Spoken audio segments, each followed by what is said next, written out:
Hola, bienvenidos, buenas tardes, buenas noches. Seguimos hablando sobre este tema de un cristianismo, que es un cristiano radical. Hace ya algunos años, en España y en otros países de fondo cultural cristiano, se hizo muy famosa una imagen de Jesús como las que estamos viendo en estos momentos, con la cual se pretendía con ella dar con estos postes, dar una imagen de Jesús más o menos así, dando la idea de que Jesús y su mensaje era un mensaje radical y revolucionario. Ahora, estaba claramente que estaba dirigido hacia los ricos, los que eran de un buen estamento social, los empresarios, todo, la élite de la sociedad, entendiendo que el Evangelio y la enseñanza de Jesús estaba muy en contra de este sistema de vida, en cambio estaba a favor de los pobres, de los desahuciados y todo esto. También he escuchado enseñanzas que eran la otra cara de la moneda, sermones donde se presentaba a un Jesús conciliador, en otras palabras, una buena persona, con un buen rollo, ¿no? Como se diría, que trae paz, armonía, amor, etcétera, etcétera, etcétera. Sinceramente, ninguna de las dos planteamientos acerca de Jesús a mí particularmente me convencen, porque no tiene ninguno de los dos planteamientos toda la verdad, toda la verdad, completa la verdad. Y la verdad es que Jesús de los evangelios sí es radical. Es radical en su vida, en su forma de vivir, en su forma de actuar, en su forma de ser, es radical. Y por lo tanto es también radical en su enseñanza. Pero no es un radical en base a un fanatismo o en base a yo he venido aquí para que se hagan las cosas de acuerdo a mi voluntad, ¿no? No se presenta como un dictador radical ni ningún religioso radical a la manera que entendemos. Su radicalidad de raíz, que es donde vemos la palabra radical, de que viene de raíz, es una radicalidad que está basada en su relación con su padre, en el apego que él tiene a su padre.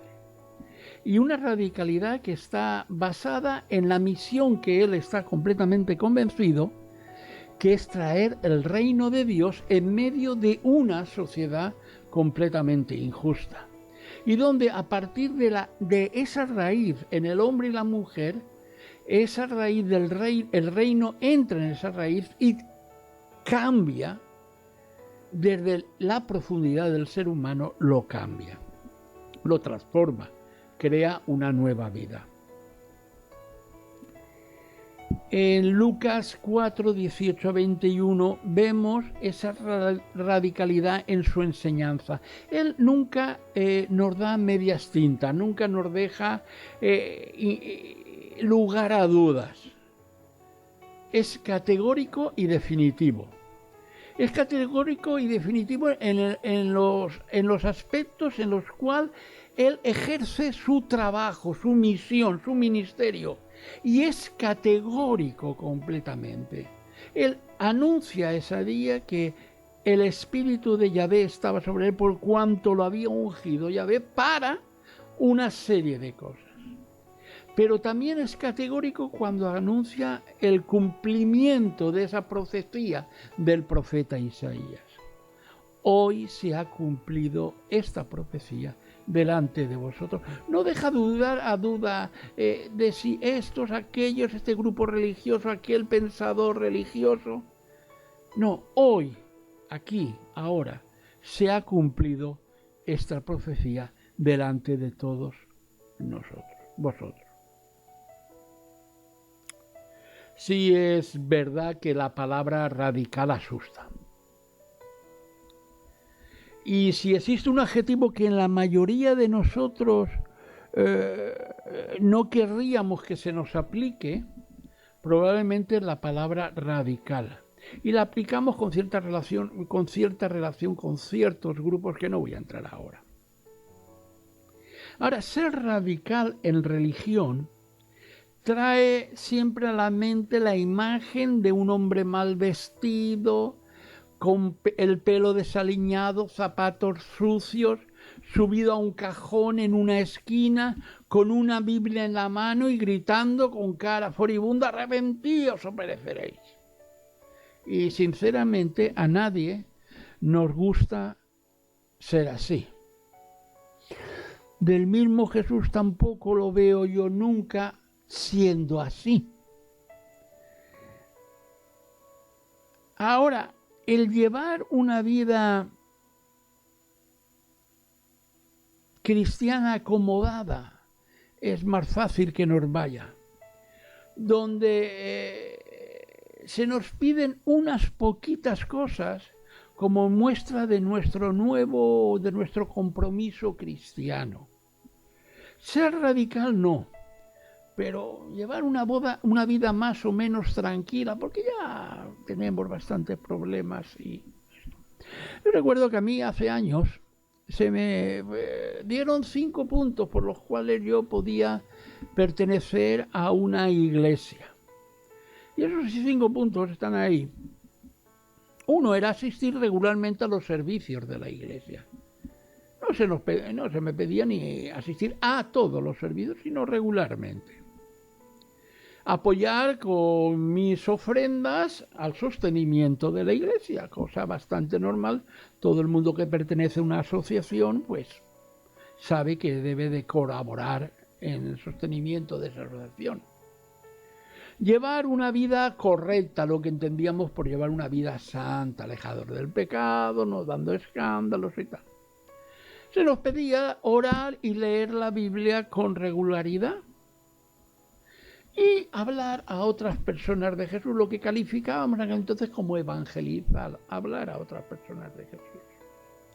Esos eran los 5 puntos básicos que se me pedían para pertenecer a esta iglesia.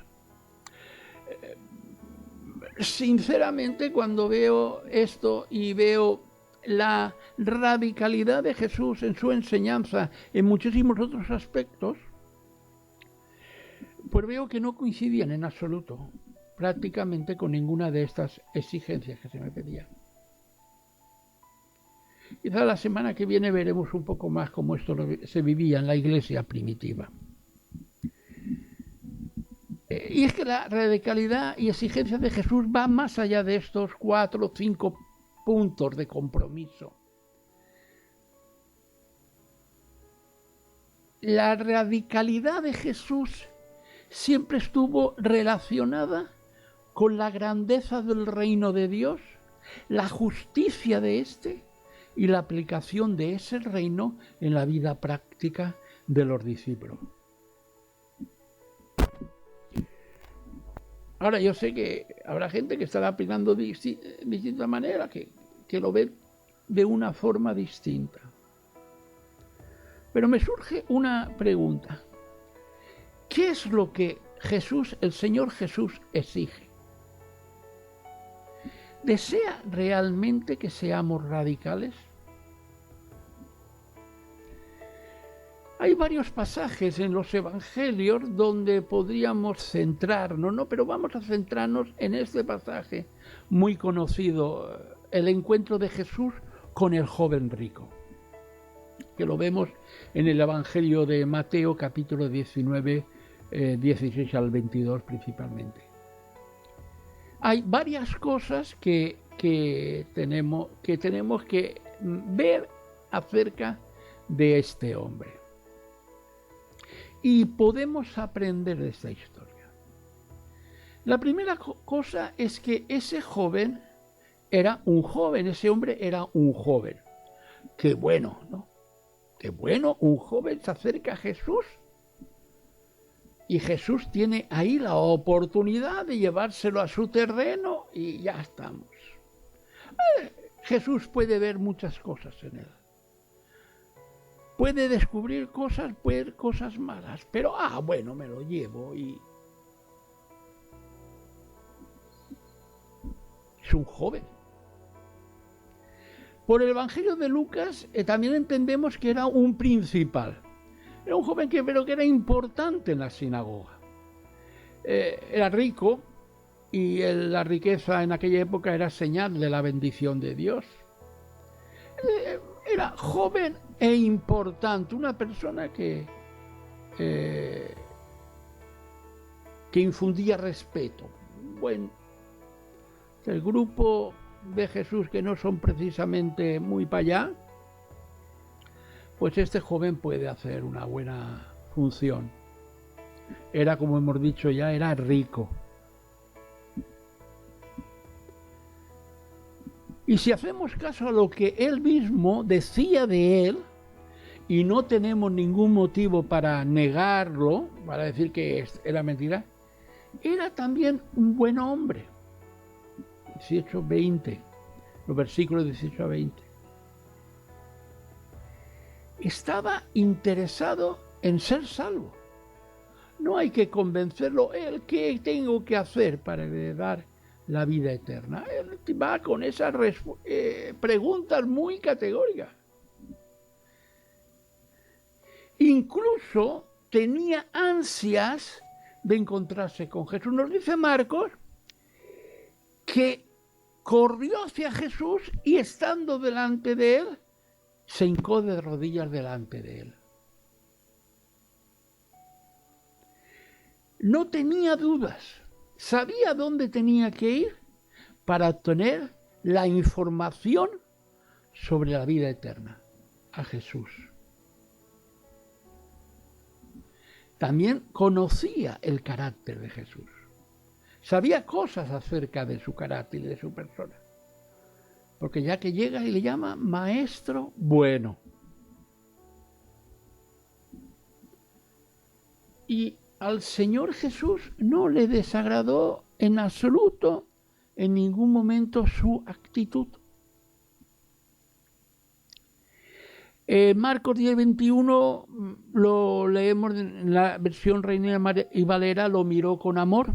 En otras versiones de la Biblia aparece y Jesús lo amó.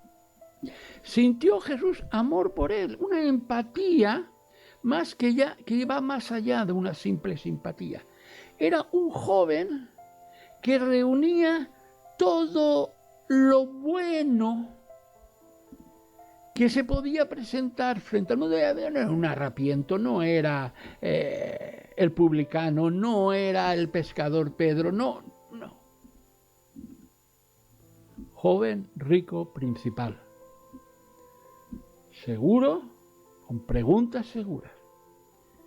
Pero a pesar de toda la carta de presentación anterior, este muchacho, este joven, seguía estando perdido. Y quizás seguía con ese vacío que la religión, la riqueza y la juventud no le llenaba. Y fue precisamente a Jesús para que él le dijera qué tenía que hacer para heredar la vida eterna. Quizás había ido a otros rabinos antes y les había hecho la misma pregunta. Pero la respuesta que le dieron no le satisfizo. A esa pregunta del joven rico, Jesús no le dijo, no te preocupes, ya la tienes.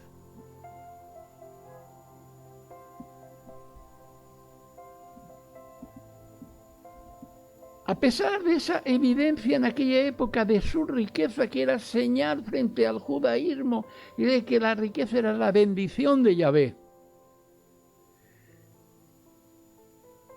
incluso frente a los discípulos, Jesús no le dijo, ya la tienes, has guardado toda la ley, Dios te ha bendecido. Eso significa que eres una persona justa. Jesús no le dijo eso. Pero Jesús, ¿es que vas a perder esta oportunidad? Atráetelo.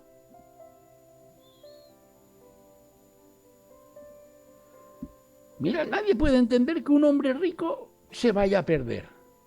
Y más un justo. alguien que guarda la ley.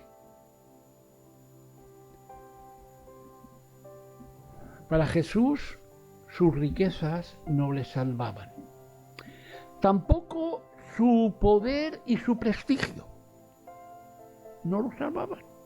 El joven estaba ahí a pesar de cómo era el poder y el prestigio. Estaba preguntándole.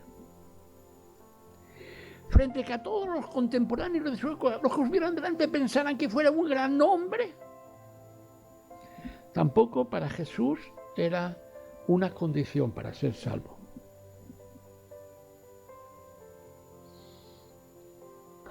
Y un joven llegando a Jesús, en todo el fragor de la vida, deseando saber cómo agradar a Dios, buscando su voluntad.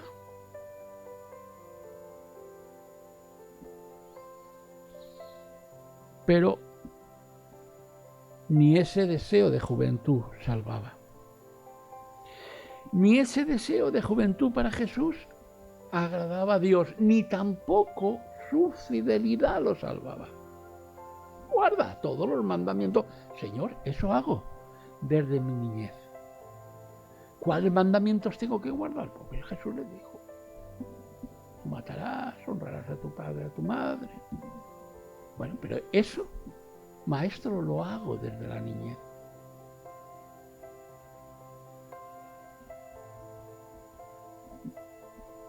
A los mandamientos que Jesús le presenta que tiene que cumplir, el joven rico le dice con toda la seguridad del mundo: maestro, todo esto lo he guardado desde mi juventud.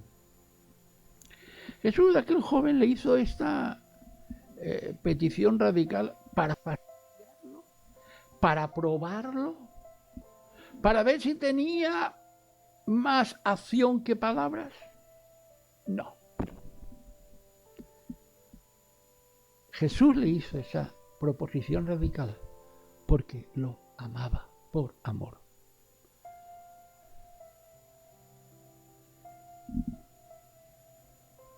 Porque lo que más necesitaba aquel joven, si quería obtener la vida eterna, era renunciar a lo que de raíz le preocupaba: la riqueza. Por eso le pidió hacerlo, pero en base a que Jesús lo amó. El dinero, y en este caso el dinero, en otras razones, pero en este caso el dinero o el amor al dinero era lo que estaba impidiendo ser salvo al joven. Y también esto puede ser con nosotros, o con cualquier otra cosa que pongamos por delante de Dios. Esto siempre se convertirá en idolatría, en un Dios que nos separa del Dios vivo. Hay un libro por ahí que se llama Radical, es de un autor, David Platt. El libro, en esencia, es un libro que desafía a las personas a seguir al Jesús de los Evangelios.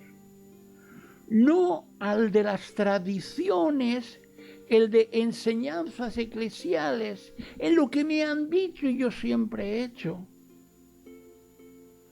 sino al Jesús del Evangelio, al Jesús que llamó a la gente a ir con él y adherirse al reino de Dios por encima de todo. Por encima de todo.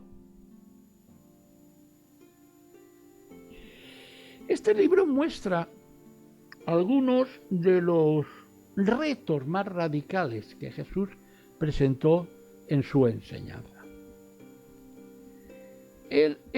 Uno de ellos, lo veremos aquí en las diapositivas: niégate a ti mismo y sígueme.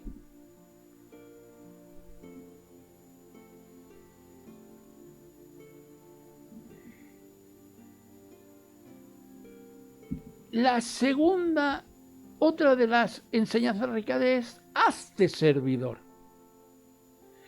Está para servir y no para ser servido. Y él mismo, en su enseñanza radical práctica, lo explicó. Entre vosotros no debe de ser nunca quien quiere la posición, sino quien está para servir. Servir sin esperar ganar nada a cambio. Porque a veces en el servicio, si no es correcto, puede haber una trampa. El servir para yo sentirme gratificado.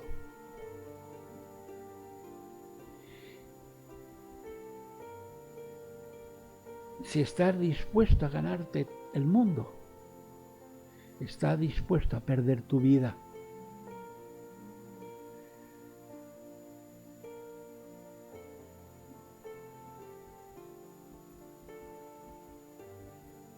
Vende tus bienes y dáselo a los pobres,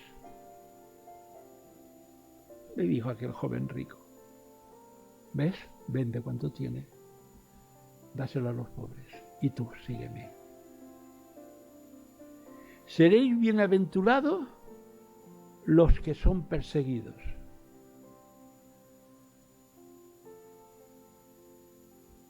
¿Os acordamos de aquellas palabras?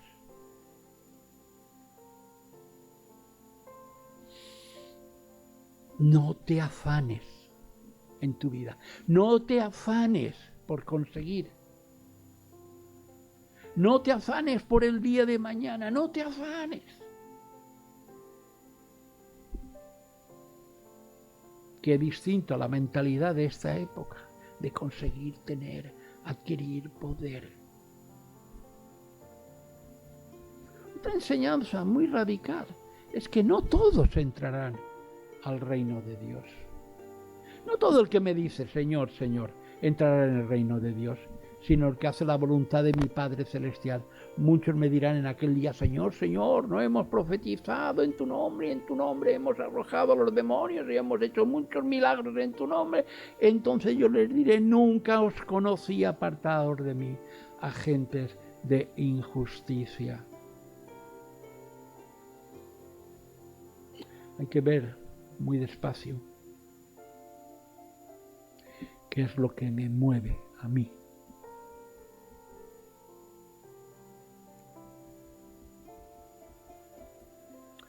Algo muy radical fue: cuida tu vida eterna.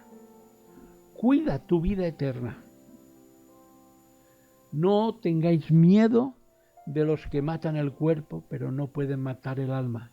Temed más bien al que puede perder el alma y el cuerpo en el fuego.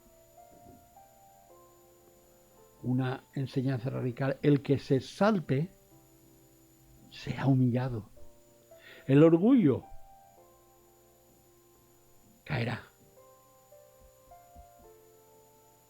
Está dispuesto a dejarlo todo. Todo. Lo dijo claramente: si uno viene a mí y no deja a su padre y a su madre, a su mujer y a sus hijos, hermanos, hermanas, y aún su propia vida, no puede ser discípulo mío. Qué malo era Jesús. Dejar al padre y a la madre. Los últimos pensamientos de Jesús en la cruz, cuando vi a su madre a los pies de la cruz y sabe que su madre se va a quedar sola. Su último pensamiento como buen hijo fue buscarle un protector para su madre. Pero esa actitud de poner todo por delante del llamado a servir al reino.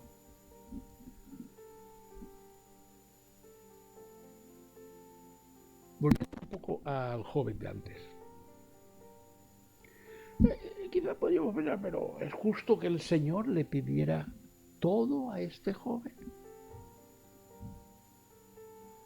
¿Por qué se lo pidió? Porque, como dice el Evangelio, el Señor le amó.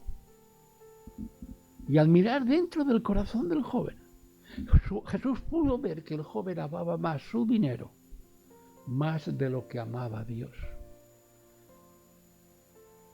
¿Qué era el dinero? La riqueza, lo que se interponía entre él y la salvación. Así que esto es lo que Jesús le pidió. Le pidió el obstáculo, que quitara el obstáculo que había entre Dios y él.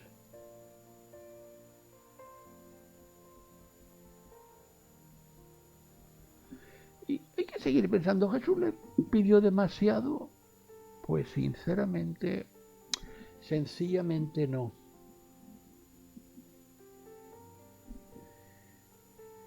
Y así que si aquel joven hubiera estado dispuesto a entregar ese Dios, Jesús le hubiera dado mucho más a cambio.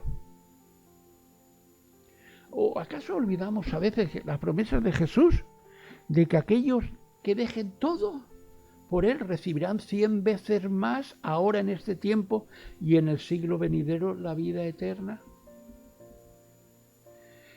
Fijémonos que la promesa, que la recompensa prometida es el doble.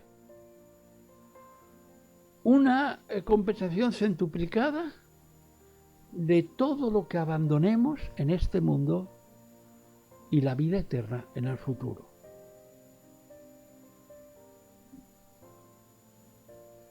Es sorprendente que en un contexto de desprendimiento tan radical como el que se nos presenta en la escena del joven hijo, que por cierto, el Evangelio no recoge su nombre.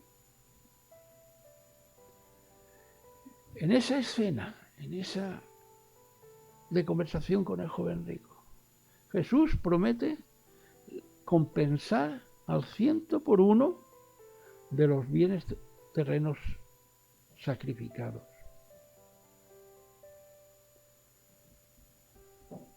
Entonces hay contradicción en el pensamiento. Ofrece riquezas cuando tienes que defenderse de riquezas.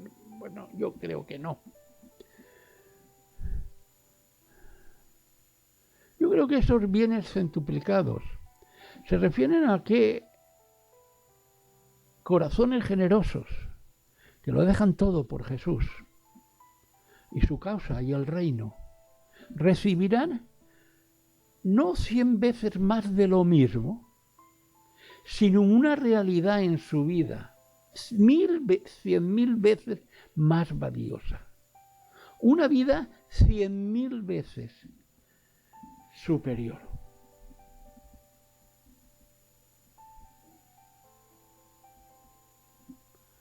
Lo que los discípulos recibirán será siempre una nueva relación con Dios.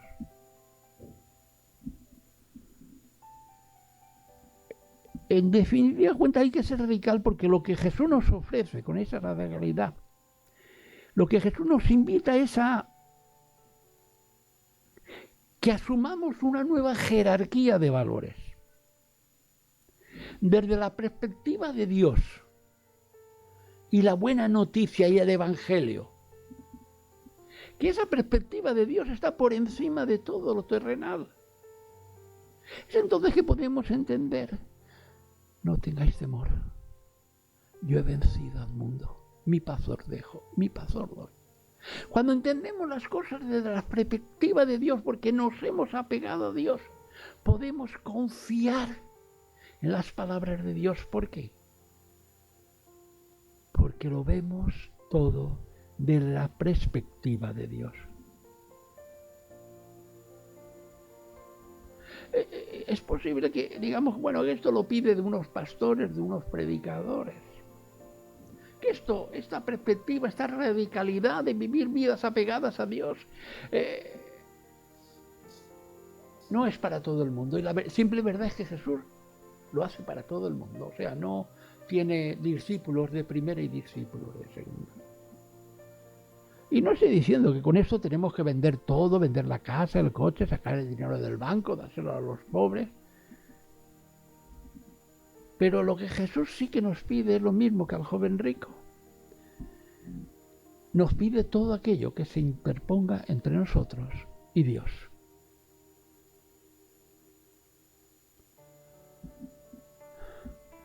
Y quiero añadir que mis prácticas de vida, como resultado de este compromiso radical con Dios, quiero decir, mis ayunos, mis oraciones, mi tiempo de oración, mi vigilia, mi entrega, Nunca puede ser el que marque el compromiso radical de los otros hacia Dios.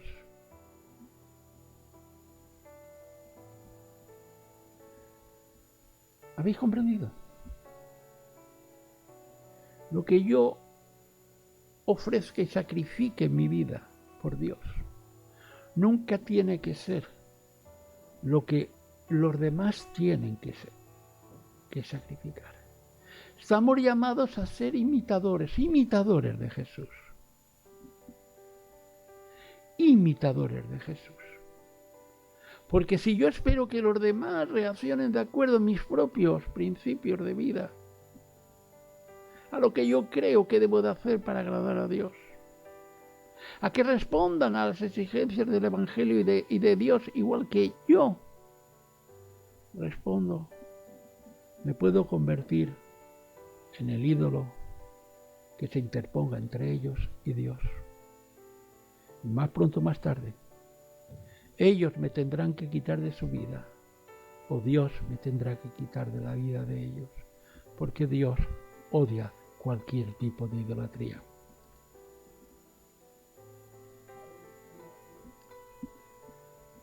Al fin y al cabo, esta radicalidad es una respuesta al amor de Jesús. Como este joven debía de haber entendido y haber respondido al amor de Jesús. Y esa respuesta, siempre será individual. Jesús nos dice en el Nuevo Testamento, amarás al Señor tu Dios con todo tu corazón, con toda tu alma, con toda tu mente, con todas tus fuerzas. ¿Qué tenemos que hacer? Nos dice Mateo, buscad el reino de Dios. En primer lugar, hay que buscar el reino de Dios. ¿Qué tenemos? Que amar al Señor más que a nuestra casa, que a nuestro país, a nuestros padres, a nuestra esposa, a nuestros hijos, a nuestra tierra, a nuestro dinero, incluso más que a la propia vida. Se nos enseña en el Evangelio de Lucas capítulo 14 en varios versículos. Siempre que todo esto que tenemos que amar, que dejar de amar por amar a Dios, siempre que todo esto sea un obstáculo que nos impida darle a Dios el lugar de prioridad que le corresponde. Repito, que tenemos que amar más al Señor, más que a nuestra casa, a nuestro país, a nuestros padres, a nuestra esposa, a nuestros hijos, a nuestras tierras, a nuestro dinero, incluso más que a nuestra propia vida, siempre que todo esto sea un obstáculo que nos impida darle a Dios el lugar de prioridad que le corresponde. También de acuerdo a la enseñanza del Nuevo Testamento, el cristiano es alguien que dice, y esto lo escribe otro radical, con Cristo estoy juntamente crucificado y ya no vivo yo, mas vive Cristo en mí. Gálatas 2:20. Es el mismo que dice en Romanos, pues si vivimos para el Señor vivimos, y si morimos para el Señor morimos, y así pues, sea que vivamos o que muramos, del Señor somos. Eso es radicalidad en Saulo de Tarso. Dice en Filipenses 1:21 este mismo Saulo, porque para mí el vivir es Cristo y el morir es ganancia. Ese ejemplo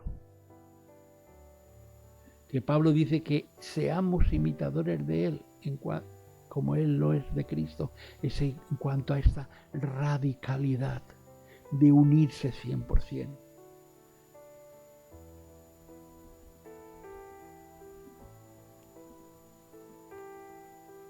Puede que en la vida nunca tengamos que vender todo.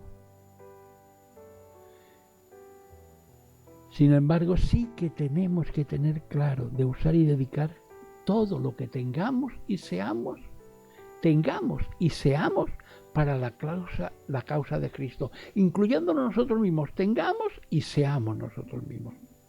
Esto es lo que Jesús le pidió al joven rico.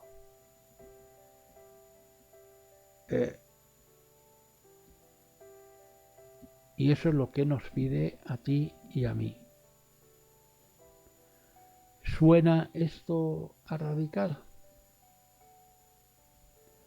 Pues no es que suene a radical, es que lo es. Porque el Evangelio es radical. Que el Señor os bendiga.